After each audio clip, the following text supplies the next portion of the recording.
are upset at Stephen A. Smith. They are shocked at what Stephen A. Smith said on CNN. They're calling it shocking and un-American.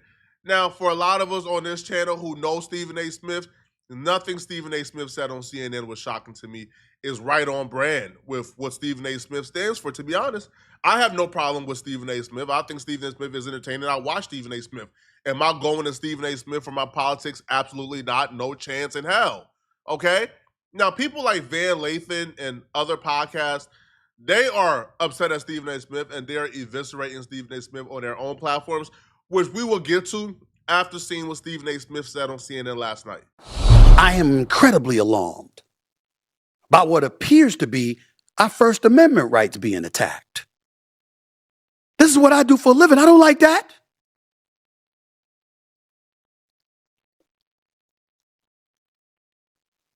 But you know he's coming. The man is coming. And you have to adjust accordingly. Well, that was Stephen A. Smith talking about the Jimmy Kimmel situation. And when I heard him say that, I thought to myself, what exactly does he mean? Well, he was kind enough to accept our invitation, and he's with us right now. He's also the host of the new show, Straight Shooter with Stephen A. on SiriusXM, Wednesday nights from 6 to 8. Stephen A., welcome back. I'm glad that you're here. I want to dive right in because you said the man is coming and you have to adjust accordingly. Tell me what you mean by that and why that is different than, say, pandering or self-censorship, and you think just the right move. I'm not shocked by this uniquely stupid take by Stephen A. Smith because it's Stephen A. Smith. I know people who are on opposite positions of this argument. People who believe that Donald Trump and his administration with Brendan Carr, who, by the way, wrote the chapter in Project 25 about pulling broadcast licenses to target and silence the opposition. That same dude nominated by Trump called ABC and put pressure on local broadcast platforms to pull the Jimmy Kimmel show, or else he's going to pull their broadcast license. And people believe vehemently that that man was working on behalf of Trump because Jimmy Kimmel made a joke about Trump that Trump did not like. And there are people on the opposite side who believes that, y'all are lying on Trump. Trump had nothing to do with this. Jimmy Kimmel got pulled off air because Jimmy Kimmel ratings were declining and he made a joke that was insensitive and people didn't like it. This has nothing to do with Trump. Stop including Trump in this. Even those people would tell you that if they had evidence and proof that Trump was behind Jimmy Kimmel getting pulled off air because he made a joke about Trump that Trump didn't like, those people would tell you that's not cool and they not gonna stand for it. And they would probably march in lockstep with their opposition to protest against the attack on free speech if they had proof. I don't think either side is saying, hey, if I have proof that Trump did this, it's okay. You got to act accordingly, man. Hey, Trump, so what Trump did this, man? Hey, act accordingly. You don't want to lose your job. Don't criticize the president. Huh? Stephen A. Smith, principles, morals, and integrity starts and stop with the dollar. That's it. Stephen A. Smith is telling Jimmy Kimmel, man, listen, Donald Trump did this with Stephen Colbert. Donald Trump warned you. He told you, in that Truth Social post that Stephen Colbert is off air and you're next. And you know that you were next, but you didn't, stop criticizing him. That's your fault. Hey, man, you should act accordingly, buddy. No, that's the most un-American thing I think anyone can do in the face of fascism to lay down. If you believe it's fascism, right? Stephen A. Smith is not a pro-Trump stance. Pro-Trumpers believe Trump didn't do this. It's a lie. And that's why they're defending Trump. If they believe Trump did this, they would be with the left, which is, hey, bruh, free speech is what we care about. You're attacking free speech. You can't rock with us. Stephen A. Smith is saying, I believe Trump did this. But, hey, man, you got to, act accordingly, man. Hey, listen, man, it's your fault he did this. You don't like it, don't criticize him. Sir, do you, what exactly other than the dollar, Stephen A., do you stand for? Well, listen, I think it's obvious that the president is on a vengeance tour. He's out to exact retribution against all naysayers, all critics, anybody that he deems necessary to go after. And he's made no apologies for it. He's told us on numerous occasions that is what he intends to do, and that's exactly what he's doing. And when you look at Jimmy Kimmel and the stance that he took, do I believe that it was the wisest thing to do? No, but it's certainly within his right to do so, and it should be within his right to do so, as is the case for Stephen Colbert, Jimmy Fallon, or anybody else, because as our former President Barack Obama articulated, these kind of matters are at the heart of a democracy. First Amendment rights, the right to free speech, no matter who it is. And when you're trying to use government influence like Trump has done with the FCC, Mr. Brendan Carr, and you're trying to force your will upon folks from a government's perspective, that's problematic. That goes exactly against First Amendment protections. And so the fact that President Trump has been willing to take that stance, has been unapologetic in doing so, definitely points the finger of, trying to infringe upon our First Amendment rights. I was just of the mindset, however, that he's made it very, very obvious for quite a long time that this is exactly what he was willing to do. Stephen Colbert was obviously an example before Jimmy Kimmel became an example. And I was of the mindset that Jimmy Kimmel, you've got to know that. And all of us have to know that to some degree and operate accordingly. For certain severe critics of him, the man is coming.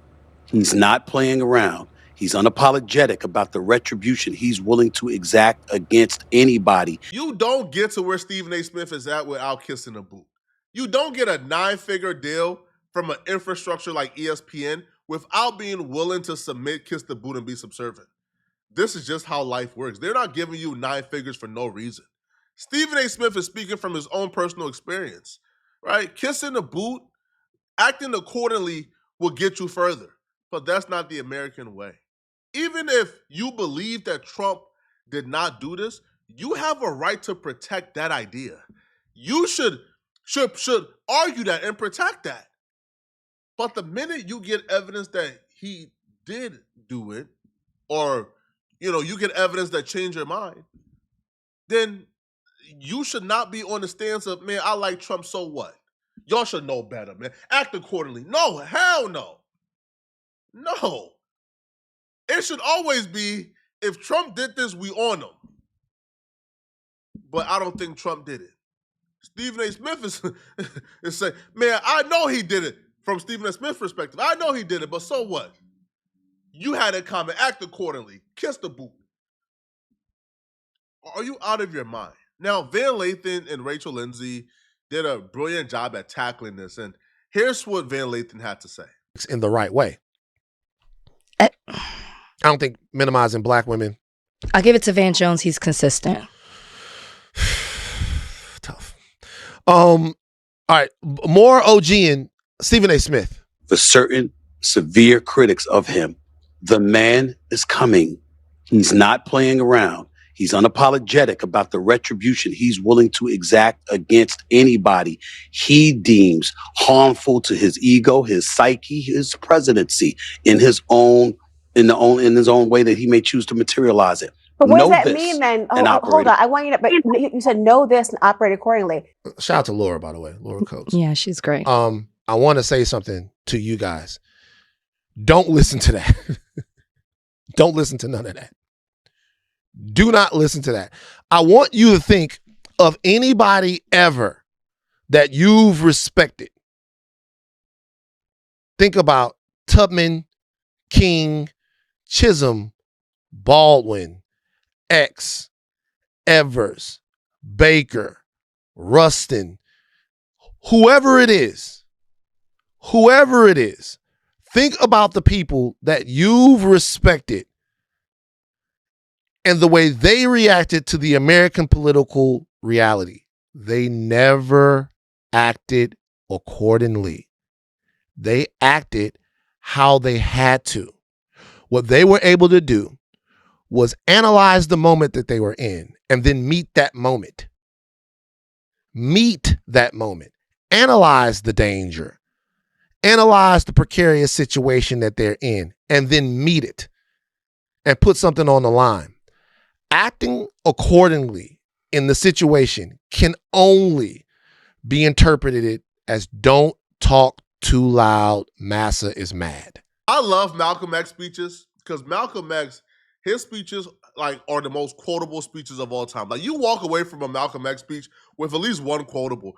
Now there's one quotable that we all know, even if you didn't watch the full speech, and you probably know where I'm going at. That probably applies to this. Stephen A. Smith is the Igga, where you let him know, hey man, we about to run away. He says, run away from where? From this plantation? Where would I find a better hot course meal than Masa's house? Where would I find a comfier bed than Masa's house? Where would I find better clothes than this? Escape? Oh, no, you crazy, man. Masa, they trying to escape, Masa. That's Stephen A. Smith, man. And it's cool. Now, I understand from Stephen A. Smith's perspective, if his stance was talking to the average day American, hey, if you work a 9 to 5 at a call center, you probably shouldn't be loud about certain beliefs at the call center. You know, right? You probably should not afford to get fired at the call center and jeopardize your kids being homeless. If that's the stance, I understand, right? But if the stance is telling Jimmy Kimmel, a multimillionaire who's on ABC, hey, don't criticize President Trump if you don't want to be taken off air, act accordingly, you are out of your mind and you done lost it.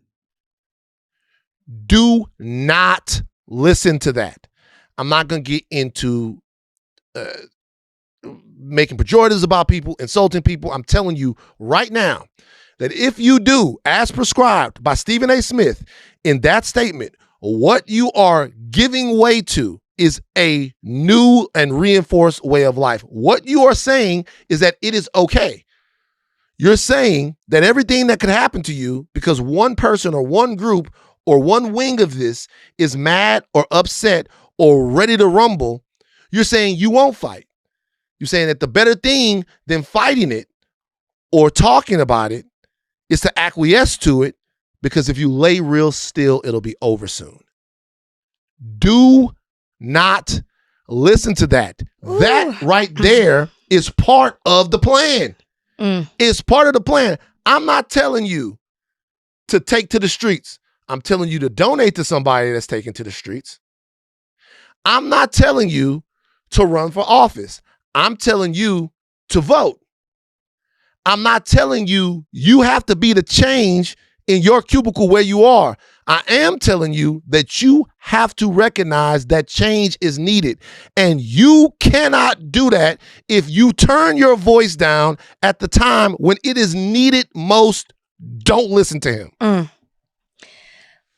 Well, be a little bit more measured on this one.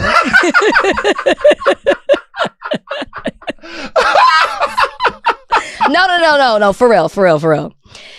Laura Coates is so good in this back and forth. Laura Coates because what she says after is, now wait a minute, Stephen A. You've basically what she says is you've built an entire platform on being unapologetically yourself and being very outspoken. Are you now telling people not to do that and to comply and move under the radar? People confuse being loud with being outspoken, and that's the biggest sham. And that's why you probably believe Stephen A. Smith is outspoken. Stephen A. Smith has always been a calculated communicator, and that has gotten him really far. Stephen A. Smith ain't out here taking a risk. No, Stephen A. Smith is giving takes that are measured, that are constrained, that don't get his boss too mad at him, while still maintaining at least some level of integrity, right? Like Stephen A. Smith ain't on air going full Jason Whitlock. Like, he's not doing that. Like, Stephen A. Smith ain't going full white supremacist on us. But Stephen A. Smith is the same man who told Colin Kaepernick, why are you taking a knee in Masa's house? Is you crazy?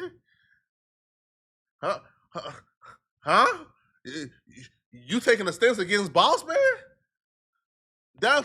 He's constrained and calculated in his takes. Stephen A. Smith is the same man like who told us, hey man, Jerry Jones actively trying to keep schools segregated, he don't care about nothing about that, man. Man, that was a long time ago. So what? Jerry Jones was actively trying to segregate schools. I don't care, man. Jerry Jones was one of the people at Little Rock berating, throwing items, attacking, assaulting black students, trying to desegregate. But Stephen Smith said, man, Jerry Jones is one of his good friends. Jerry Jones treat me well. Nas Way, he's racist.